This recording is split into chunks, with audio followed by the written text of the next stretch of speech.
Euronews Noite, bem-vindo. A cimeira dos 70 anos da NATO terminou com mensagens do reforço da unidade, mas alguns momentos deixaram transparecer o contrário.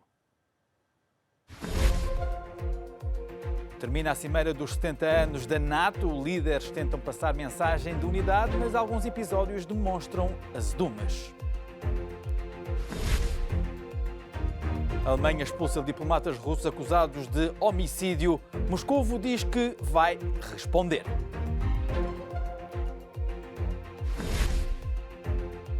Há florestas alemãs a morrer. A causa é atribuída às alterações climáticas e à praga de insetos. A Aliança Atlântica concluiu a importante cimeira dos seus 70 anos. No final, os líderes insistiram na ideia de que a NATO está mais forte e unida. Na verdade, alguns episódios demonstraram alguns azedumes, como Donald Trump a apelidar o primeiro-ministro do Canadá, Justin Trudeau, de hipócrita e duas caras. A NATO mostrou uma imagem de unidade incapaz de tapar o sol com a peneira. A declaração final da cimeira que celebrou os 70 anos da Aliança do Tratado do Atlântico Norte, em Londres, reafirmou o compromisso da defesa mútua dos 29 aliados e classificou a Rússia como uma ameaça. Durante a reunião desta quarta-feira, os dirigentes discutiram o posicionamento da China pela primeira vez. Tem havido desentendimentos na NATO desde que esta aliança existe. Somos 29 países de ambos os lados do Atlântico, com diferentes histórias, diferentes geografias e diferentes partidos políticos no poder. A força da NATO é termos sempre sido capazes de ultrapassar essas diferenças e unirmos-nos em torno das nossas principais tarefas, para nos protegermos e defendermos uns aos outros. Os diferendos relativos ao financiamento da NATO estiveram em cima da mesa, com o presidente americano a exigir que todos os membros cumpram a meta dos 2%, enquanto o homólogo francês reiterou a necessidade da Europa se afirmar. É importante que os europeus se voltem a comprometer. Temos-lo feito nos últimos 2 anos em relação à defesa da Europa e agora temos de o fazer em relação à NATO. Não se trata de uma alternativa à NATO, mas de um pilar da NATO. Donald Trump acusou o primeiro-ministro canadiano de ter duas caras depois deste último ter sido apanhado a fazer comentários sobre si durante a recepção no Palácio de Buckingham. Apesar das zangas pessoais, a cimeira terminou com o presidente turco a retirar as objeções aos planos de defesa para os países bálticos e a Polónia.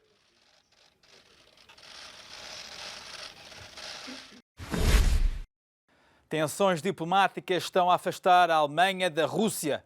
Depois do assassinato de um separatista checheno em Berlim durante o verão, as autoridades alemãs relacionam agora o caso ao Kremlin. 2 funcionários da embaixada russa em Berlim foram expulsos do país. Berlim e Moscovo estão de costas voltadas. A Alemanha expulsou esta quarta-feira 2 funcionários da embaixada russa depois dos procuradores alemães afirmarem ter provas suficientes do envolvimento do Kremlin no homicídio de um separatista checheno na capital germânica.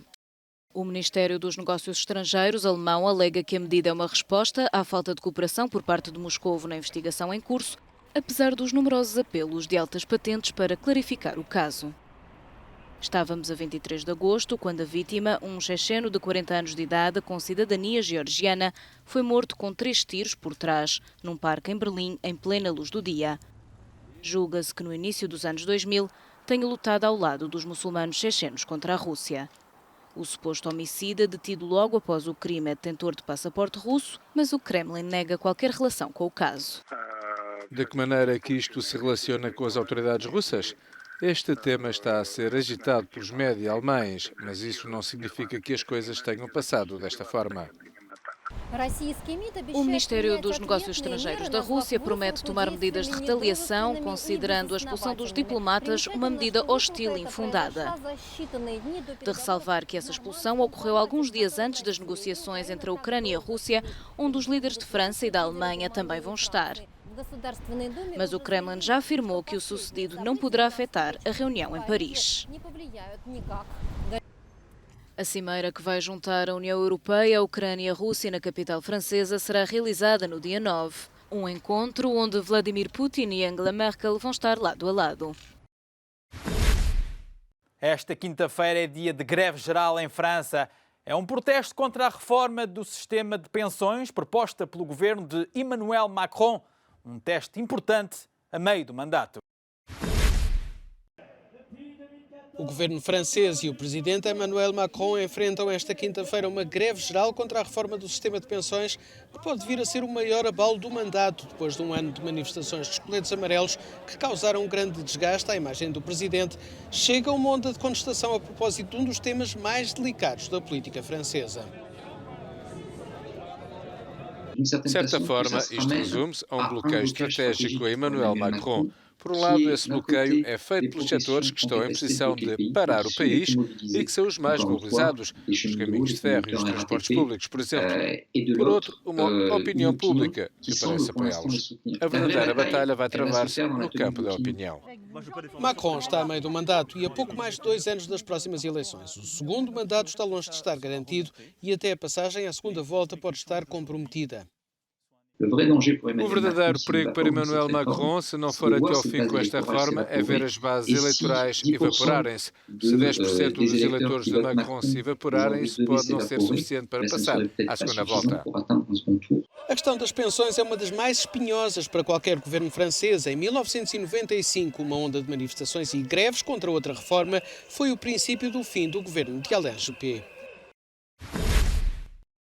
E esta reforma que o presidente francês quer implementar acaba com regimes especiais de pensões, o que afeta vários profissionais, incluindo professores e funcionários dos caminhos de ferro. Reportagem de Raphaël Vivant.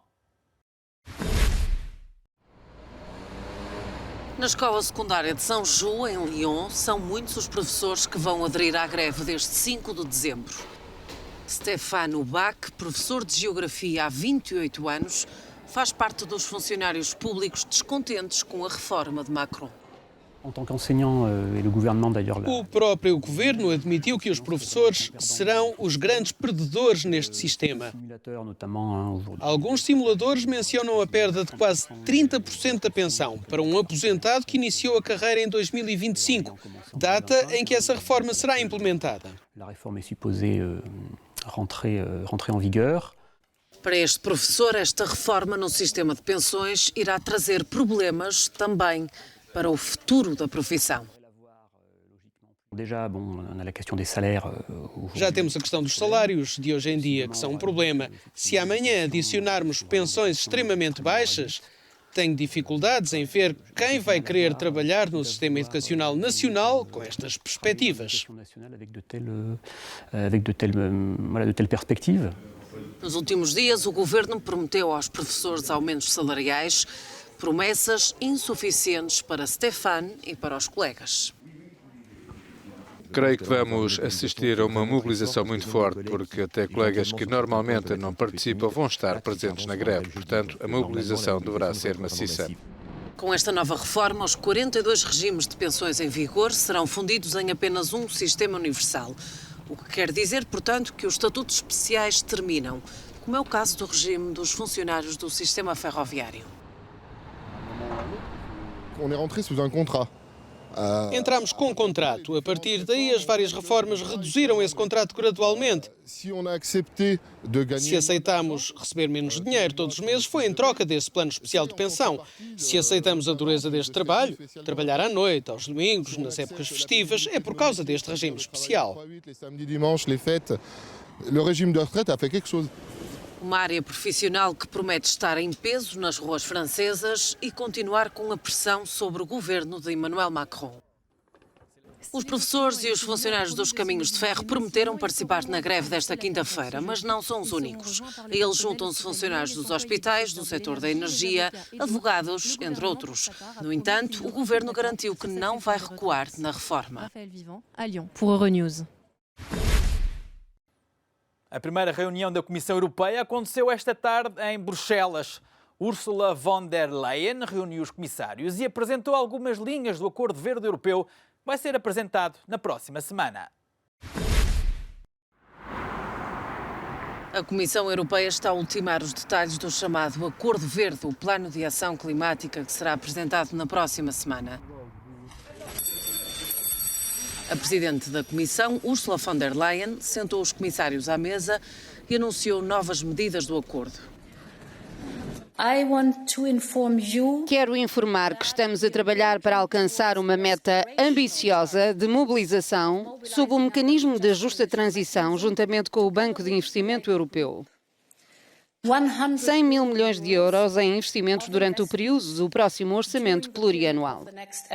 A União Europeia quer atingir neutralidade de carbono em 2050, mas para que essa meta seja atingida, as pessoas têm de fazer parte da mudança.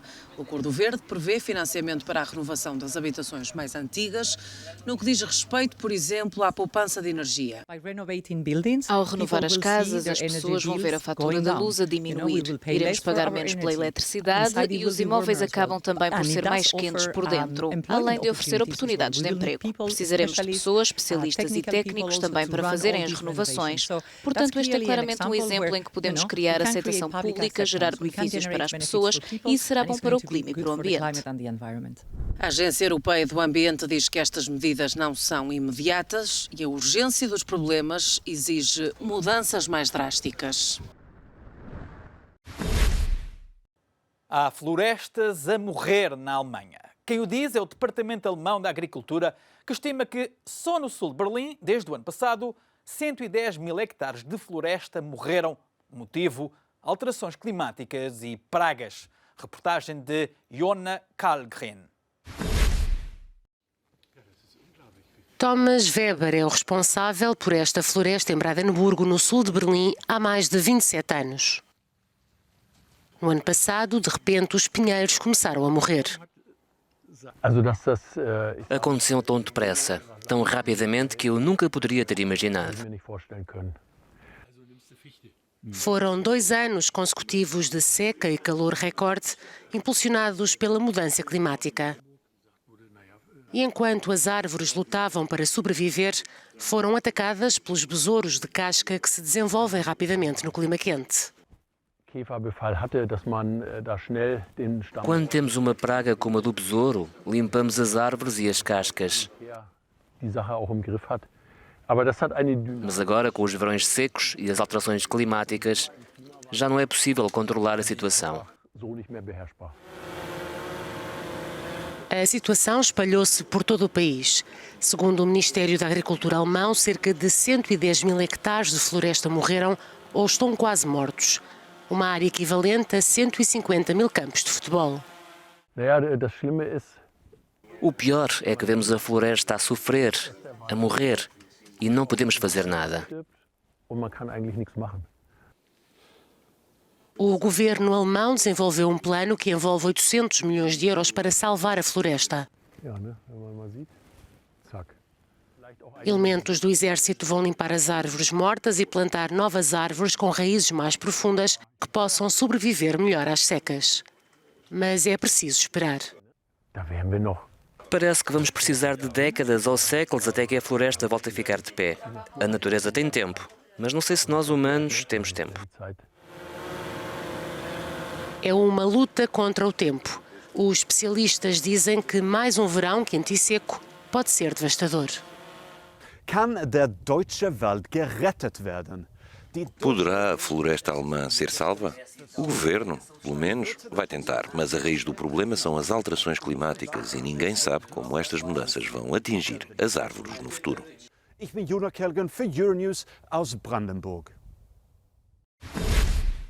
E chegamos ao final deste Euronews Noite. Obrigado por estar connosco. Até breve.